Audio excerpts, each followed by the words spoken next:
up, going in, punching the clock, getting to work is all about time. It's not about the Lord.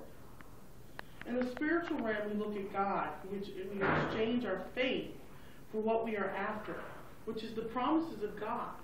His promises show us every day who He is. In the world, we exchange time for the things we are after. For instance, if we want a better relationship, you have to invest time with people. If you want to change your body, you have to invest time exercising. If you want to advance in your career, you spend time working towards that goal.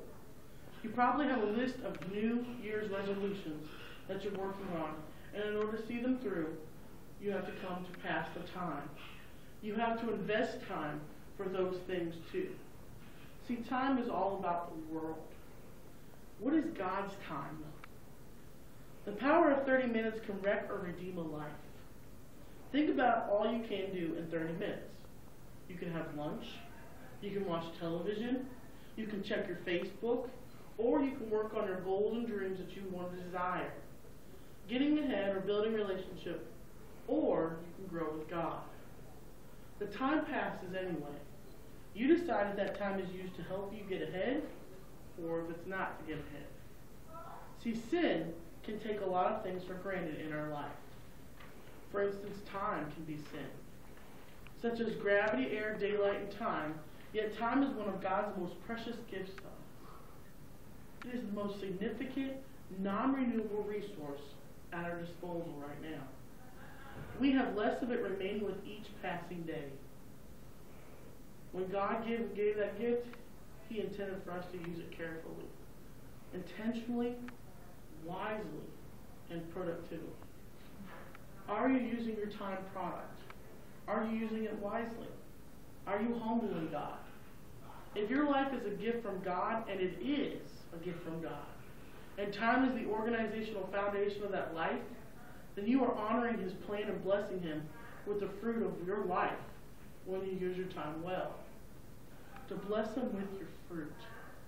When you serve another person, you are honoring that person with the unique outcome of your irreplaceable existence.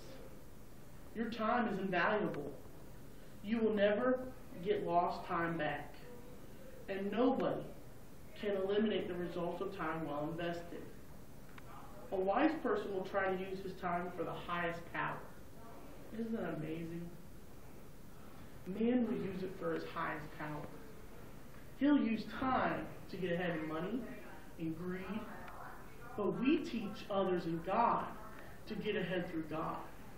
Not with just our service, but with our humbleness in God, with the works and our actions per day. Today I just wanted you to sit here and just realize what time is all about. The 30 minutes becomes what in God? See, some people choose to use the 30 minutes as just 30 minutes to themselves, or 30 minutes to God. But how much time in a day do we have? 24 hours in a day to serve the Lord. 24 hours to give Him our service. Are we using that service? Are we giving Him the same amount of 24 hours? Or are we giving Him what we just need? When we woke up this morning, did you pray? Did you give God the glory for only 30 minutes or more? Today I just want to encourage you to evaluate how you are using your time day in and day out. We are all given the same 24 hours. You have the same 24 hours as me.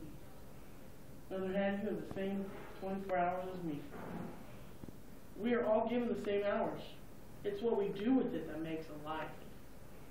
There's no better time to start making changes than right now. At the first part of the new year, it's becoming February soon here. Turn your fleeting minutes into defining moments and boldly embrace the destiny God has in store for you. He's coming back. He's coming back very soon. And the ones that choose to use their time wisely, He's looking at every single person. He's looking at the ones that serve Him, not with just what they do or not with their pockets, but the ones that truly give Him all the glory and honor and praise. His humbleness and His ability to show who Christ is, what Christ did for us. That's the most important part. He died for our sins, for all our sins. not everybody sees it that way. They see it as getting ahead in the church and making money so that they can give all the glory and honor and praise to God. Where's that money going to? 30 minutes. I remember growing up in the Catholic faith, and all it was is an hour of service, and that's it. Why is everything in God based on time? Why not look at time as all God, all day long? See, because time is not going to a service for an hour and saying, okay, I have God this week. Time is reflecting on who He is daily in us. We are the church. We are the people that God sees and looks at us and says, give me more than 30 minutes. Because we have more than that. We are more than 30 minutes. God is way more than 30 minutes to give. So is Jesus Christ, His Son. His Son was given to Mary. Did she give Him 30 minutes of her life? She gave God more than 30 minutes of her life. She gave Him His life, her life. She gave away her Son for God. That's more than 30 minutes. Elizabeth, same thing. She gave away her son to God because she promised God that she would give her son.